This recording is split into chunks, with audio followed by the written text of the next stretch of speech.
O Grande Conflito. Capítulo 3. Como começaram as trevas morais. O apóstolo Paulo, em sua segunda carta aos Tessalonicenses, predisse a grande apostasia que teria como resultado o estabelecimento do poder papal. Declarou que o dia de Cristo não viria sem que antes venha a apostasia e se manifeste o homem do pecado, o filho da perdição, o qual se opõe e se levanta contra tudo o que se chama Deus ou se adora, de sorte que se assentará como Deus no templo de Deus, querendo parecer Deus. E ainda mais, o apóstolo adverte os irmãos, já o mistério da injustiça opera. Mesmo naqueles primeiros tempos, viu ele, insinuando-se na igreja, erros que preparariam o caminho para o desenvolvimento do papado. Pouco a pouco, a princípio furtiva e silenciosamente, e depois mais às claras, à medida em que crescia em força e conquistava o domínio na mente das pessoas, o mistério da iniquidade levou avante sua obra de engano e blasfêmia. Quase imperceptivelmente, os costumes do paganismo tiveram ingresso na igreja cristã. O espírito de transigência e conformidade fora restringido durante algum tempo pelas terríveis perseguições que a igreja suportou sob o paganismo. Mas, incessando a perseguição e entrando o cristianismo nas cortes e palácios dos reis, pôs ela de lado a humilde simplicidade de Cristo e seus apóstolos, em troca da pompa e orgulho dos sacerdotes e governadores pagãos, e em lugar das ordenanças de Deus, colocou teorias e tradições humanas. A conversão nominal de Constantino, na primeira parte do século IV, causou grande regozijo, e o mundo, sob o manto da justiça aparente, introduziu-se na igreja. Progredia rapidamente a obra de corrupção. O paganismo, conquanto parecesse suplantado, tornou-se o vencedor. Seu espírito dominava a igreja. Suas doutrinas, cerimônias e superstições incorporavam-se à fé e culto dos professos seguidores de Cristo. Esta mútua transigência entre o paganismo e o cristianismo resultou no desenvolvimento do homem do pecado, predito na profecia como se opondo a Deus e exaltando-se sobre ele. Aquele gigantesco sistema de religião falsa é obra-prima do poder de Satanás, monumento de seus esforços para sentar-se sobre o trono e governar a terra segundo a sua vontade. Uma vez Satanás se esforçou por estabelecer um compromisso mútuo com Cristo. Chegando-se ao Filho de Deus no deserto da tentação, e mostrando-lhe todos os reinos do mundo e a glória dos mesmos, ofereceu-se a entregar tudo em suas mãos se tão somente reconhecesse a supremacia do príncipe das trevas. Cristo repreendeu o pretensioso tentador e obrigou-o a retirar-se. Mas Satanás obtém maior êxito em apresentar ao homem as mesmas tentações. Para conseguir proveitos e honras humanas, a igreja foi levada a buscar o favor e apoio dos grandes homens da terra, e, havendo assim rejeitado a Cristo, foi induzida a prestar obediência ao representante de Satanás, o bispo de Roma. Uma das principais doutrinas do catolicismo é que o Papa é a cabeça visível da Igreja Universal de Cristo, investido de autoridade suprema sobre os bispos e pastores em todas as partes do mundo. Mais do que isto, tem-se dado ao Papa os próprios títulos da divindade. Tem sido intitulado Senhor Deus o Papa e foi declarado infalível. Exige ele a homenagem de todos os homens. A mesma pretensão em que insistia Satanás no deserto da tentação, ele ainda a encarece mediante a Igreja de Roma, e enorme número de pessoas estão prontas para render-lhe homenagem. Mas os que temem e reverenciam a Deus enfrentam esta audaciosa presunção do mesmo modo por que Cristo enfrentou as solicitações do insidioso adversário. Adorarás ao Senhor teu Deus, e a Ele somente servirás. Deus jamais deu em sua palavra a mínima sugestão de que tivesse designado algum homem para ser a cabeça da igreja. A doutrina da supremacia papal opõe-se diretamente aos ensinos das Escrituras Sagradas. O Papa não pode ter poder algum sobre a Igreja de Cristo, senão por usurpação. Os romanistas têm persistido em acusar os protestantes de heresia e voluntária separação da verdadeira Igreja.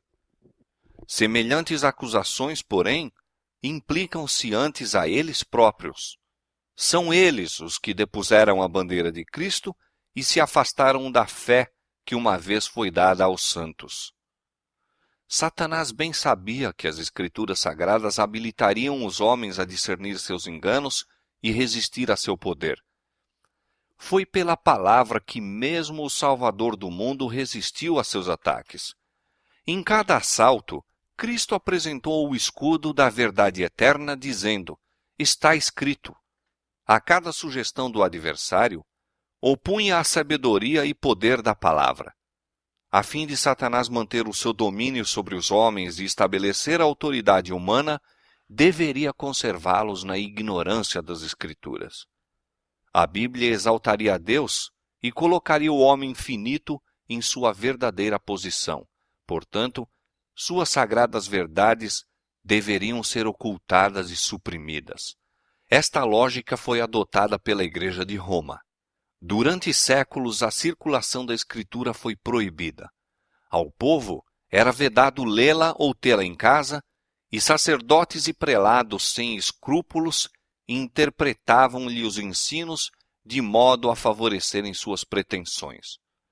Assim, o chefe da igreja veio a ser quase universalmente reconhecido como o vigário de Deus na terra, dotado de autoridade sobre a igreja e o Estado. Suprimido o revelador erro, agiu Satanás à vontade.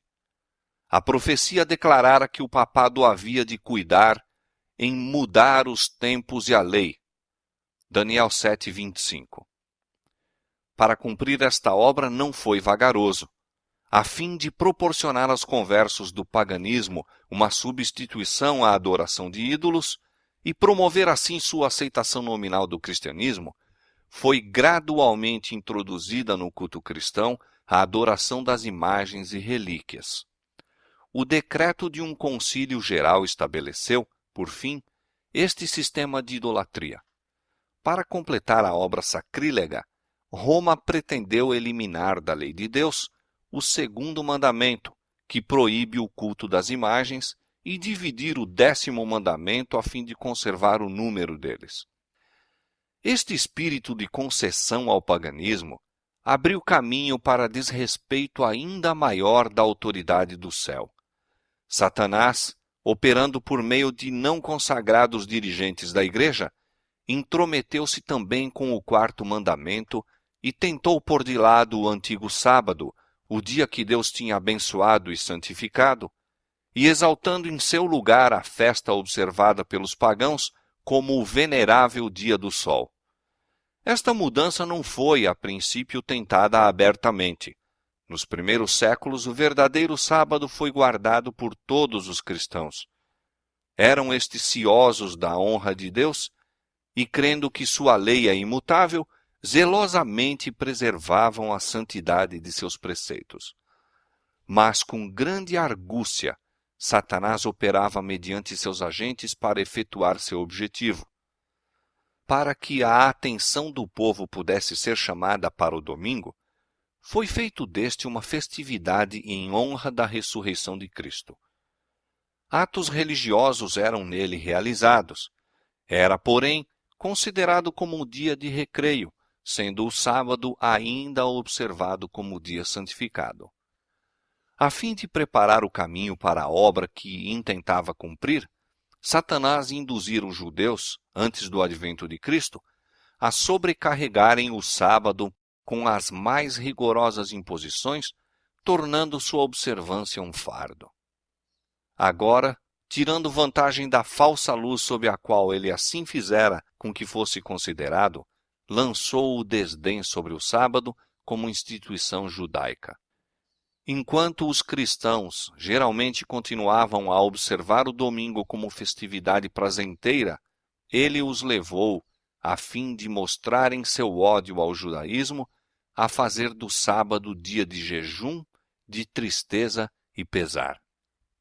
Na primeira parte do século IV, o imperador Constantino promulgou um decreto fazendo do domingo uma festividade pública em todo o Império Romano. O dia do sol era venerado por seus súditos pagãos e honrado pelos cristãos.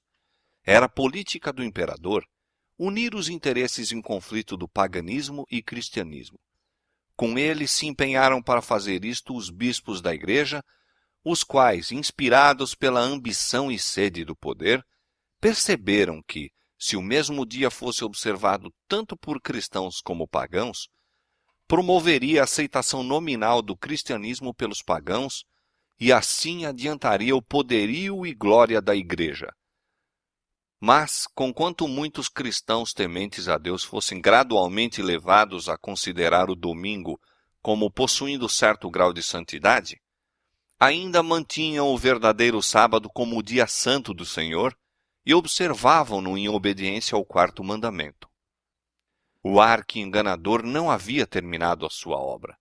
Estava decidido a congregar o mundo cristão sob sua bandeira e exercer o poder por intermédio de seu vigário, o orgulhoso pontífice que pretendia ser o representante de Cristo.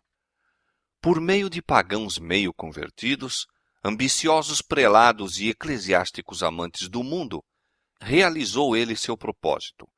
Celebravam-se de tempos em tempos vastos concílios aos quais do mundo todo concorriam os dignitários da igreja. Em quase todos os concílios, o sábado que Deus havia instituído era rebaixado um pouco mais, enquanto o domingo era em idêntica proporção exaltado. Destarte, a festividade pagã veio finalmente a ser honrada como instituição divina, ao mesmo tempo em que se declarava ser o sábado bíblico relíquia do judaísmo, amaldiçoando-se seus observadores. O grande apóstata conseguira exaltar-se contra tudo o que se chama Deus ou se adora. Ousara mudar o único preceito da lei divina que inequivocamente indica a toda a humanidade o Deus verdadeiro e vivo. No quarto mandamento, Deus é revelado como o Criador do céu e da terra e por isso se distingue de todos os falsos deuses. Foi para a memória da obra da criação que o sétimo dia foi santificado como dia de repouso para o homem. Destinava-se a conservar o Deus vivo sempre diante da mente humana como a fonte de todo ser e objeto de reverência e culto. Satanás esforça-se por desviar os homens de sua aliança para com Deus e de prestarem obediência à sua lei. Dirige seus esforços, portanto, especialmente contra o mandamento que aponta a Deus como o Criador. Os protestantes hoje insistem em que a ressurreição de Cristo no domingo fê-lo o sábado cristão. Não existe, porém, evidência escriturística para isto. Nenhuma honra semelhante foi conferida ao dia por Cristo ou seus apóstolos. A observância do domingo como instituição cristã teve origem no mistério da injustiça, que já no tempo de Paulo começara a sua obra. Onde e quando adotou o Senhor este filho do papado? Que razão poderosa se poderá dar para uma mudança que as Escrituras não sancionam? No século VI, tornou-se o papado firmemente estabelecido. Fixou-se a sede de seu poderio na capital imperial e declarou-se ser o bispo de Roma a cabeça de toda a igreja. O paganismo cedera lugar ao papado. O dragão dera à besta o seu poder e o seu trono e grande poderio. Apocalipse 13:2. E começaram então os 1260 anos da opressão papal, preditos nas profecias de Daniel, capítulo 7, 25, e Apocalipse, capítulo 13, versos 5 a 7.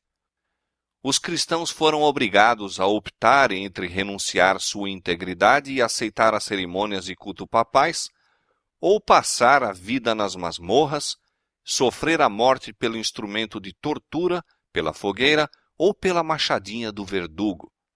Cumpriam-se as palavras de Jesus, e até pelos pais e irmãos e parentes e amigos sereis entregues, e matarão alguns de vós, e de todos sereis odiados por causa do meu nome.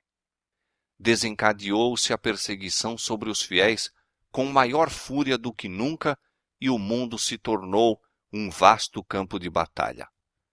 Durante séculos, a Igreja de Cristo encontrou refúgio no isolamento e obscuridade. Assim diz o profeta: a mulher fugiu para o deserto, onde já tinha lugar preparado por Deus, para que ali fosse alimentada durante 1260 dias. Apocalipse 12, verso 6. O acesso da Igreja de Roma ao poder assinalou o início da escura Idade Média. Aumentando seu poderio, mais se adensavam as trevas.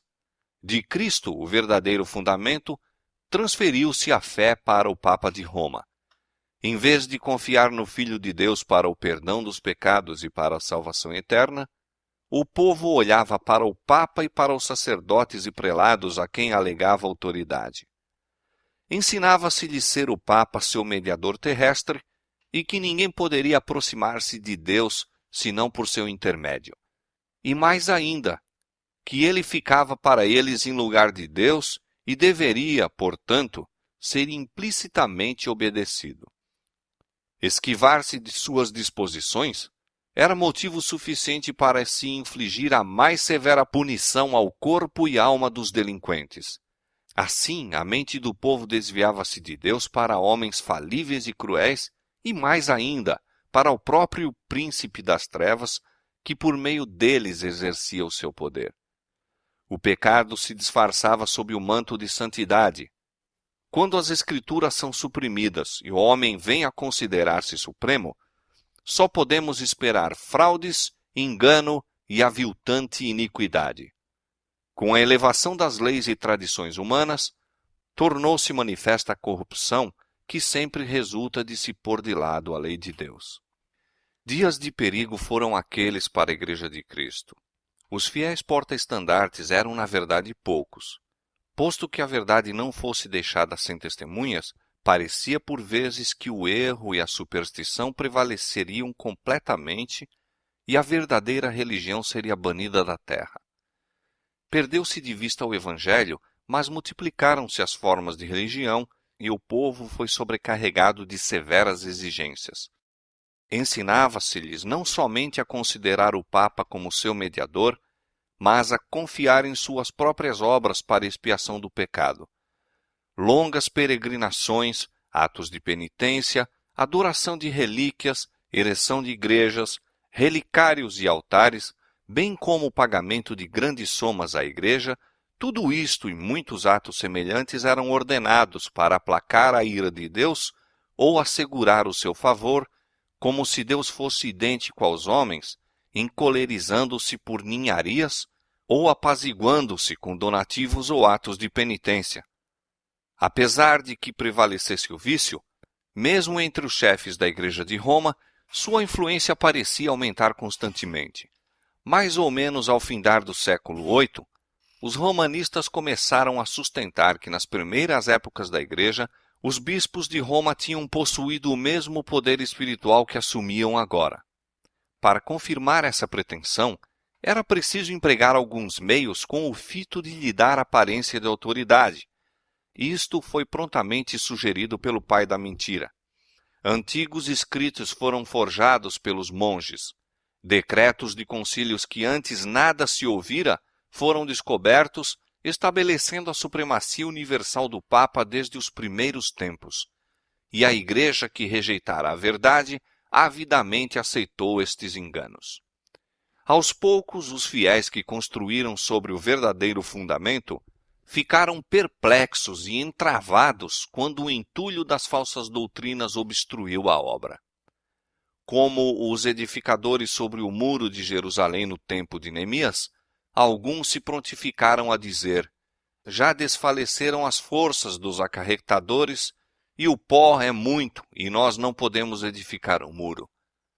Cansados da constante luta contra a perseguição, fraude, iniquidade e todos os outros obstáculos que Satanás pudera engendrar para deter-lhes o progresso, alguns que haviam sido fiéis edificadores desanimaram, e por amor da paz e segurança de sua propriedade e vida, desviaram-se do verdadeiro fundamento.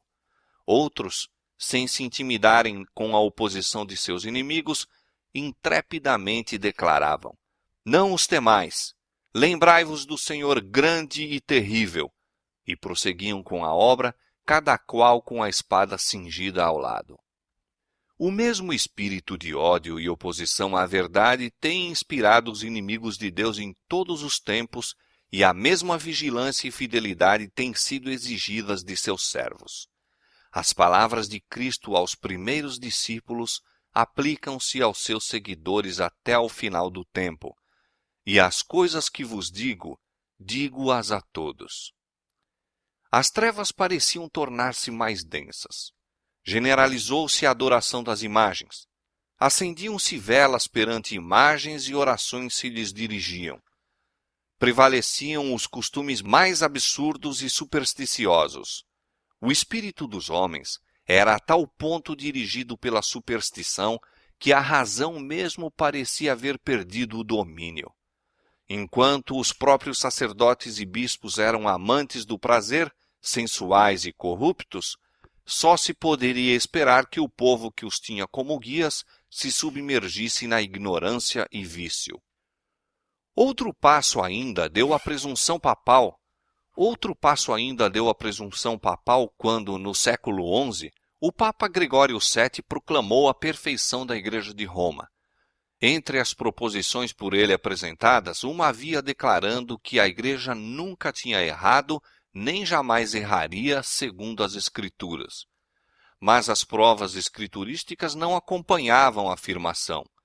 O altivo pontífice também pretendia o poder de depor imperadores, e declarou que sentença alguma que pronunciasse poderia ser revogada por quem quer que fosse, mas era prerrogativa sua revogar as decisões de todos os outros.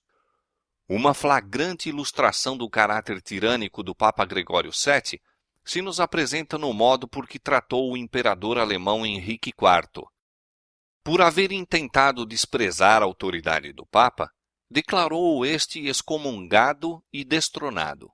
Aterrorizado pela deserção e ameaças de seus próprios príncipes, que por mandado do Papa eram incentivados na rebelião contra ele, Henrique pressentiu a necessidade de fazer as pazes com Roma. Em companhia da esposa e de um servo fiel, atravessou os Alpes em pleno inverno, a fim de humilhar-se perante o Papa. Chegando ao castelo para onde Gregório se retirara, foi conduzido, sem seus guardas, a um pátio externo e ali, no rigoroso frio do inverno, com a cabeça descoberta, descalço e miseravelmente vestido, esperou a permissão do Papa a fim de ir à sua presença. O pontífice não se dignou de conceder-lhe perdão, senão depois de haver ele permanecido 3 dias jejuando e fazendo confissão. Isso mesmo, apenas com a condição de que o imperador esperasse a sanção do Papa antes de reassumir as insígnias ou exercer o poder da realeza. E Gregório, envaidecido com seu triunfo, jactava-se de que era seu dever abater o orgulho dos reis. Quão notável é o contraste entre o orgulho deste altivo pontífice e a mansidão e suavidade de Cristo, que representa a si mesmo à porta do coração a rogar que seja ali admitido, a fim de poder entrar para levar perdão e paz, e que ensinou a seus discípulos: qualquer que entre vós quiser ser o primeiro, seja vosso servo. Os séculos que se seguiram testemunharam aumento constante de erros nas doutrinas emanadas de Roma. Mesmo antes do estabelecimento do papado, os ensinos dos filósofos pagãos haviam recebido atenção e exercido influência na Igreja. Muitos que se diziam conversos ainda se apegavam aos dogmas de sua filosofia pagã e não somente continuaram no estudo desta, mas encareciam-no a outros como o meio de estenderem sua influência entre os pagãos. Erros graves foram assim introduzidos na fé cristã. Destaca-se, entre outros, o da crença na imortalidade natural do homem e sua consciência na morte. Esta doutrina lançou o fundamento sobre o qual Roma estabeleceu a invocação dos santos e a adoração da Virgem Maria. Disto também proveio a heresia do tormento eterno para os que morrem impenitentes, a qual logo de início se incorporara à fé papal. Achava-se então preparado o caminho para a introdução de ainda outra invenção do paganismo, a que Roma intitulou purgatório e empregou para amedrontar as multidões crédulas e supersticiosas. Com esta heresia, afirma-se a existência de um lugar de tormento no qual as almas dos que não merecem condenação eterna devem sofrer castigo por seus pecados e do qual, quando libertas da impureza, são admitidas no céu. Ainda uma outra invencionice era necessária para habilitar Roma a aproveitar-se dos temores e vícios de seus adeptos. Esta foi suprida pela doutrina das indulgências. Completa remissão dos pecados, passados, presentes e futuros, e livramento de todas as dores e penas em que os pecados importam, eram prometidos a todos os que se alistassem nas guerras do pontífice para estender seu domínio temporal, castigar seus inimigos e exterminar os que ousassem negar-lhe a supremacia espiritual. Ensinava-se também ao povo que, pelo pagamento de dinheiro à igreja, poderia livrar-se do pecado e igualmente libertar as almas de seus amigos falecidos que tivessem condenados às chamas atormentadoras.